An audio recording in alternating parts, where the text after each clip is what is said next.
Start है कि नहीं है? Hello good morning students. आज अपन क्वेश्चन पेपर डिस्कस करेंगे नीट 2017 का, जो संडे को ऑर्गेनाइज हुआ था। अपन सबसे पहले क्वेश्चन डिस्कस करेंगे फिजिकल केमिस्ट्री का। सबसे पहले मैं आपको ये बता दूं कि ऑर्गेनिक के अंदर फिजिकल, इनऑर्गेनिक, ऑर्गेनिक सबको मिला के 45 क्वेश्चन थे। 45 में से 26 क्वेश्चन जो थे आपके 12 से थे और बाकी 19 क्वेश्चन 11 से थे। तो अब मेरे पास जो क्वेश्चन है सेट आर है।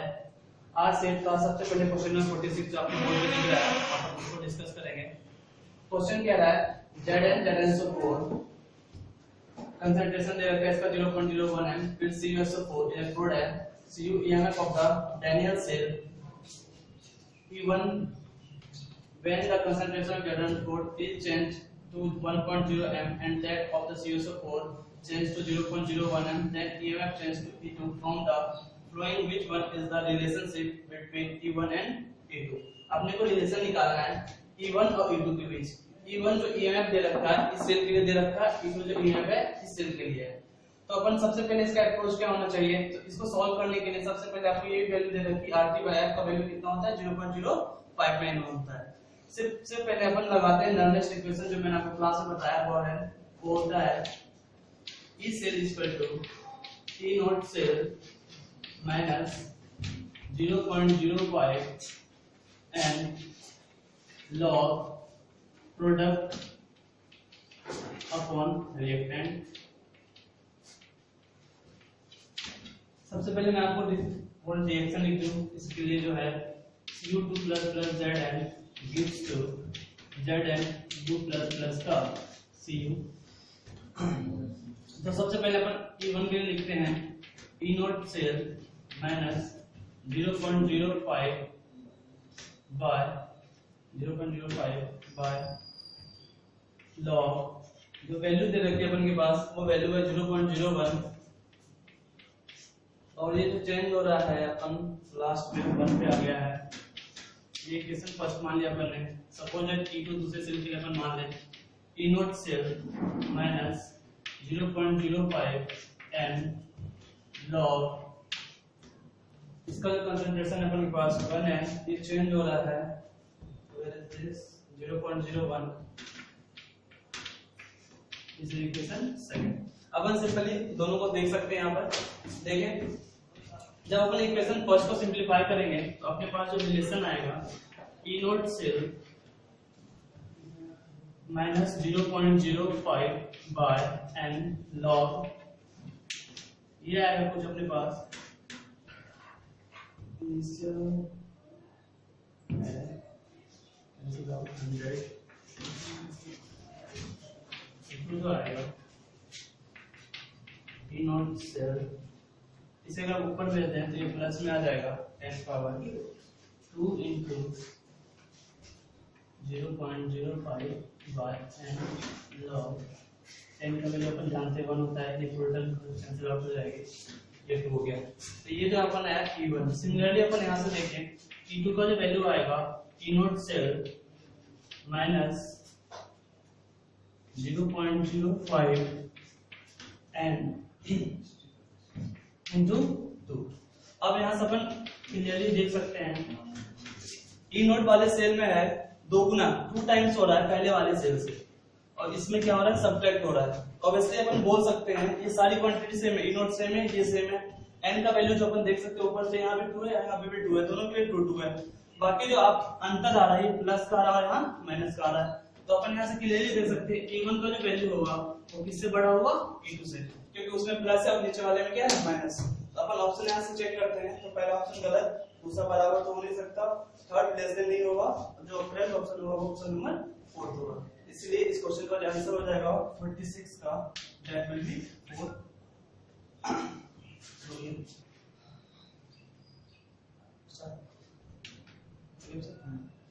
नेक्स्ट क्वेश्चन नंबर 48 है। ये 40 नंबर क्वेश्चन कोई सॉल्यूशन का नहीं है, लेकिन जेन्युइन सा क्वेश्चन है जो केमिस्ट्री एप्लीकेशन टाइप में पढ़ाया जाता है। क्वेश्चन है mixture of the chlorogeninol and the triphenol act as. ठीक है, ये दोनों का जो मिक्सचर होता है, ठीक है, दोनों मैंने क्लास में भी लिखवाया हुआ इसको, कि जो बिहेव करता है एज एंटीसेप्टिक बिहेव करता है। इसमें सॉल्यूशन की कोई जरूरत नहीं है, वो आपको डायरेक्ट याद करना पड़ेगा। दोनों का जो मिक्सचर है वो क्या होता है, सीधा बिहेव करेगा एंटीसेप्टिक की तरह। इसीलिए 14 नंबर का करेक्ट आंसर होगा that will be B. Next जो क्वेश्चन है दैट इज 49। ये क्वेश्चन केमिकल एनालिटिक्स जिसे आप थर्मोडायनामिक्स के नाम से भी जानते हो, काफी अच्छा क्वेश्चन है। क्वेश्चन बेसिकली जो क्वेश्चन कह रहा है, a gas is allowed to expanded in a well insulated container against a constant external pressure of 2.5 atm from an internal volume of 2.50 liter to final volume of 4.50 liter. The change in the internal energy delta U if the gas in joule will be। तो मैंने आपको बताया हुआ, ये copy का question है। That is according to first law of thermodynamics आपको पता होना चाहिए डेल्टा U बराबर होता है Q प्लस W के बराबर होता है, यहाँ पे पढ़ रखा है। ठीक है, तो देखिए ऊपर लिखा हुआ a gas is allowed expanded in a isolated system. Isolated system है दैट इज नेट हीट जब फ्लो होगा Q का वैल्यू कितना हो जाएगा उसके लिए 0। इस इक्वेशन में अपन रख सकते हैं Q बराबर 0, क्योंकि ये बोल रहा है अपन इंसुलेटेड सिस्टम है, Q 0 हो जाएगा, डेल्टा U का जो वैल्यू हो जाएगा वो W हो जाएगा। और एक चीज और देखें, यहाँ पे एक एक्सपेंशन कहीं पे रखा होगा, जो process will be expansion. Expansion के द्वारा ये वॉल्यूम को क्या किया जा रहा है, इंक्रीज किया जा रहा है। तो एक्सपेंशन अगर जो यहाँ पे लिखा हुआ एक्सपेंड दैट इज अपन लगाएंगे P डेल्टा V, क्योंकि एक्सपेंशन में जो वर्क डन होता है दैट विल बी नेगेटिव। तो डेल्टा U बराबर हो गया P डेल्टा V। फॉर्मूला आपको पता है, P का जो वैल्यू दे रखा है क्वेश्चन में, P विल बी देखिए जरा 2.5 एटीएम। P का जो वैल्यू है अपने पास 2.5 एटीएम। चेंज इन वॉल्यूम आपको पता होना चाहिए दैट इज 4.50 माइनस 2.50। 4.50 माइनस 2.50। जब आप इसे सब्ट्रैक्ट करेंगे तो वैल्यू आएगी 2.5 इनटू प्लस से खत्म और ये 2, और जो वैल्यू आ जाएगा दैट विल बी माइनस का 5। ये जो वैल्यू आ रहा है वो आ रहा है लीटर एटीएम में। वैल्यू किस में आ रहा है, लीटर एटीएम में।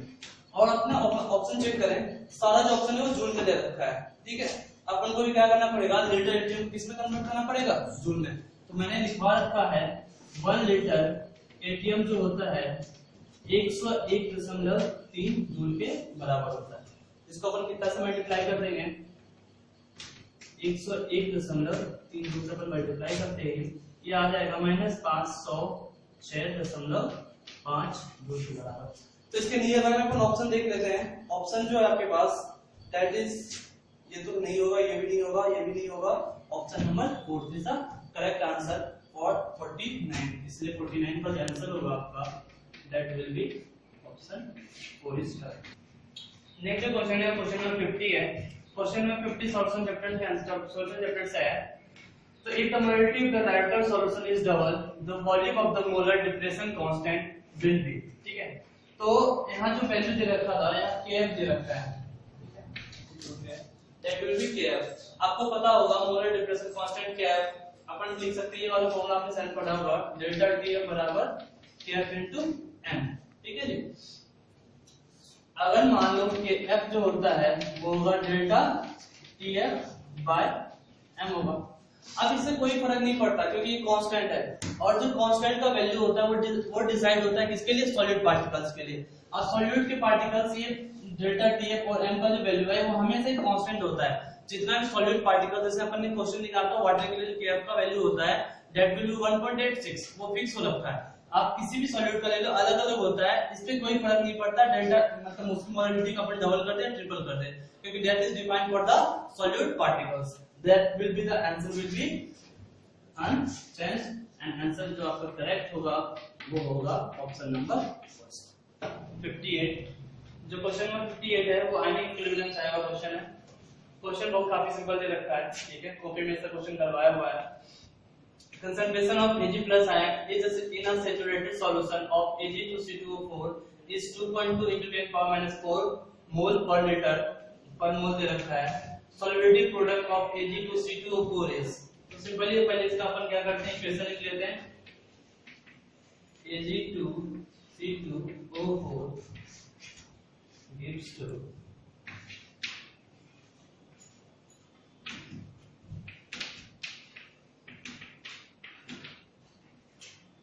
Ag2 plus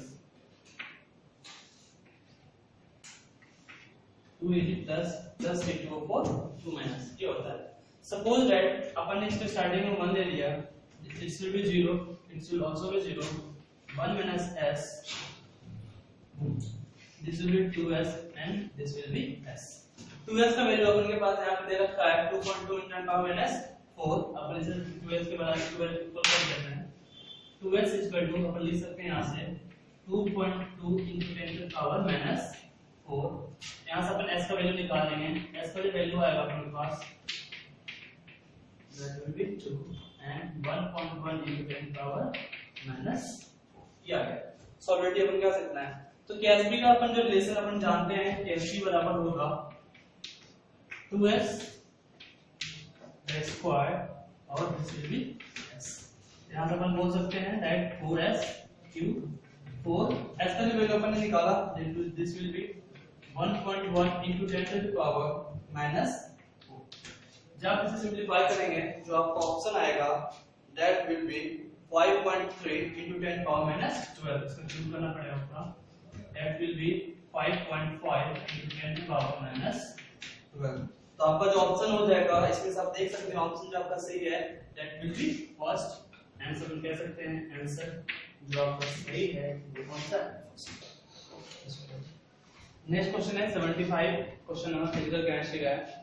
फिजिकल केमिस्ट्री के अंदर केमिकल इक्विलिब्रियम से क्वेश्चन आपका आ रखा है, शायद आपने ये सब पढ़ा होगा। जो रिएक्शन दे रखा है the equilibrium constant of the following reactions are N2 + 3H2 gives to 2NH3। इसका जो रेट कांस्टेंट है दैट विल बी K1, इसका जो K2 है इसका K3 है। तो अपन को जो फाइनल लाना है ये वाला लाना है, ठीक है। तो यहाँ पे अपन सबसे पहले देखते हैं रिएक्टेंट की साइड में क्या है।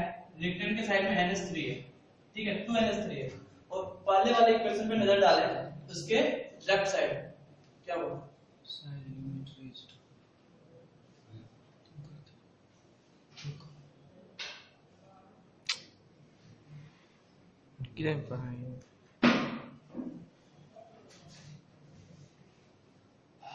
हमारे प्रोडक्ट की साइड में लेकिन लाना किधर है, रिएक्टेंट की साइड में। तो अपन पहले वाला जो रिएक्शन है अपन उसको रिवर्स कर देते हैं। जैसे अपन इसको रिवर्स करेंगे, रिवर्स करते ही आपको पता होगा रेट कांस्टेंट का जो वैल्यू होता है वो इनवर्स हो जाता है।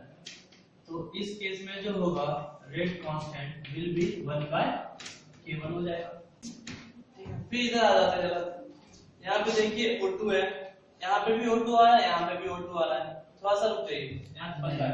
फिर क्या होगा, यहाँ पे अपन देखते हैं H2 यहाँ है और इस साइड में H2 कहाँ है अपना, H2 यहाँ भी है और यहाँ भी है। H2 आपस में क्या हो जाएगा, कैंसिल आउट, ठीक है। अपन क्या करते हैं सबसे पहले इस वाले रिएक्शन को 3 से मल्टीप्लाई कर देते हैं। 3 से अपन मल्टीप्लाई करते हैं इसको, ये हो जाएगा 3H2 plus 3/2 O2 gives to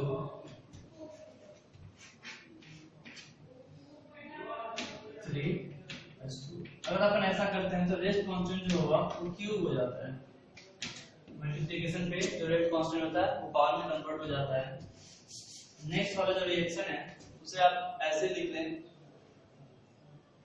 N2 + O2 gives to 2NO, क्योंकि प्रोडक्ट साइड में अपन के पास वही जाना है। That is N2 + O2 gives to 2NO। देखिए इसका जो रेट कांस्टेंट है that will be ऐड कर देते हैं। ऐड करते ही N2 आपस में cancel out, 3H2 cancel out, आगे गया 2NH3 plus 3/2 O2 plus O2, वो आ जाएगा समेशन करने पे 5/2 O2। उधर जो है आपके पास क्या बचा हुआ है 2NO प्लस 3H2, ये बना हुआ। देखिए जो फाइनल जो रिजल्ट आना था अपने पास 2NH3 plus 5O2 2NO plus 3K2। इस समय जो रेट कांस्टेंट था वो K था, तो इधर जो हमने किया इसे लिख देते हैं, K बराबर हो जाएगा 1/K1 K3 का square into K2। Correct answer जो हो जाएगा इसका K3 की power cube into K2 by K1। Answer match कर रहे हैं, जो आंसर आपका मैच कर रहा हो, तो आपका आंसर मैच कर रहा है, that will be K2 K3 by K1, that will be answer C। जिस क्वेश्चन का करेक्ट आंसर होगा इसमें के साथ वो है नंबर 3। नेक्स्ट क्वेश्चन है क्वेश्चन नंबर 81। ये क्वेश्चन है आपका बेसिकली थर्मोडायनामिक्स चैप्टर से, ठीक है। तो अपन इसे सॉल्व करते हैं, जरा देखें। अपन वो नहीं कह सकते केपी केमिकल इक्विलिब्रियम से आपका क्वेश्चन है, केपी का वैल्यू आपके पास दे रखा है। सबसे पहले अपन क्वेश्चन पढ़ते हैं। Refrigerator container at 400 kelvin contain CO2 gas at pressure 0.4 atm and excess of strontium oxide generated the volume of the solid SRO। strontium oxide, the volume of the container is now decreases by moving the movable piston fitted in the container। the maximum volume of the container when the pressure of the CO2 attains the maximum volume will be। अपने पास ये equation दे रखा है और KP का value दे रखा है। तो सबसे पहले आपने आइडियल गैस इक्वेशन पढ़ा है। आइडियल गैस इक्वेशन आपको पता होगा, P बराबर nRT होता है, लगभग सबने पढ़ रखा है। यहां से अपन नंबर ऑफ मोल निकाल सकते हैं। n का जो वैल्यू हो जाएगा वो आएगा Pv by RT। Suppose that आपके पास जो कंटेनर है उसके अंदर दोनों गैस है। दोनों गैस कौन कौन सी है? एक CO2 है और अपने पास है स्ट्रोंशियम ऑक्साइड। ये तरह का स्ट्रोंशियम ऑक्साइड दोनों है। बस कंडीशन ये है कि कंटेनर क्या है? बंद है। अगर कंटेनर बंद है, आप इसे हीटर करो या कुछ भी करो, जो नंबर ऑफ मॉलिक्यूल्स रहेगा वो हमेशा क्या रहेगा? फिक्स रहेगा। मतलब अपन कह सकते हैं नंबर ऑफ मोल जो होगा वो रिमेन्स अनचेंज होगा। Number of moles remain same। number of moles will be remain same। यहां से अपन n का वैल्यू चाहे निकाल सकते हैं। प्रेशर का वैल्यू अपन के पास है, कहां है? प्रेशर का वैल्यू 0.4 और जो अपने पास वॉल्यूम दे रखा है वो दे रखा है 20। RT को अपन RT ही छोड़ देते हैं, RT से अपन को कुछ करना नहीं। अब आ जाओ वापस से इस वाले रिएक्शन पे। रिएक्शन आपके पास दे रखा है, मैंने आपको बता रखा था जब हम केमिकल इक्विलिब्रियम पढ़ रहे थे, वहां पे जो मैंने बताया था अगर रिएक्टेंट के साइड में प्योर सॉलिड या प्योर लिक्विड टाइप का कुछ भी रहेगा अपन उसका प्रेशर कंसीडर नहीं करेंगे। लेकिन यहाँ पे क्वेश्चन में तो अपन केपी की जगह पे लिख सकते हैं partial pressure of CO2 gas, ठीक है।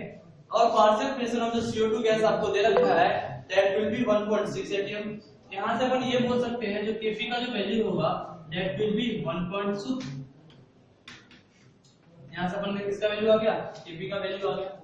फिर अपन इसके लिए लिख सकते हैं number of moles remains unchanged रहेगा, तो फिर से वो वाला फॉर्मूला लिख देते हैं। अपने पास वॉल्यूम निकाला है तो V बराबर अपन यहां से लिख सकते हैं nRT by, अपन यहां से बोल सकते हैं P, nRT by P। तो देखो अभी थोड़ी देर पहले हमने यहां से क्या किया था? n का वैल्यू अपन ने यहां से कैलकुलेट किया था। n का जो वैल्यू है वो हमने यहां से लिख सकते हैं 0.4 into 20 by RT वापस यहाँ RT पहले ही था। जो प्रेशर हमने निकाला है partial pressure that is 1.6। RT से RT कैंसिल आउट हो जाएगा, पॉइंट से पॉइंट कैंसिल आउट, 4 और ये 5।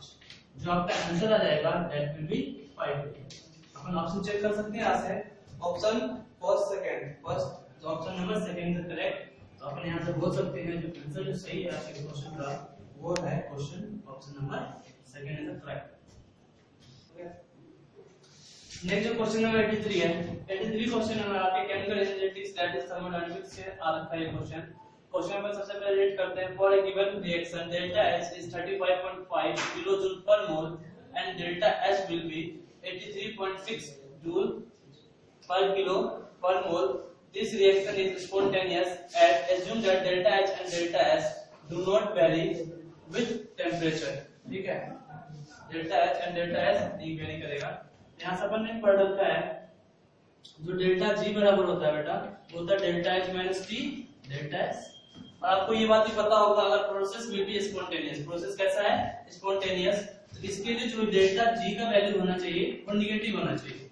क्या होना चाहिए? निगेटिव। अब ये वाली क्वांटिटी निगेटिव कब हो सकती है? जब ये वाली क्वांटिटी इस वाली क्वांटिटी से बड़ी हो। ये वाली क्वांटिटी क्या होनी चाहिए? इससे बड़ी हो। ये वाली क्वांटिटी इससे बड़ी तो ऑटोमेटिक डेल्टा जी क्या आ जाएगा, लेस देन। अपन यहां से लिख सकते हैं T delta S is greater than equal to delta H। यहां से लिखना है temperature is greater than delta H by delta S। Delta H का वैल्यू बेटा दे रखा ऊपर, that will be 3.5 into 0.5 kilo में दे रखा है, तो अपन जूल पर मोल बदल देते हैं, 1000 से मल्टीप्लाई करते हैं अपन ने। डेल्टा X का भी वैल्यू दे रखा है, दैट इज 83.6। कितना दे रखा है 83.6। जब आप इसे सिंपलीफाई करेंगे पूरी तरह से, जो ये वैल्यू आएगा वो आएगा आपका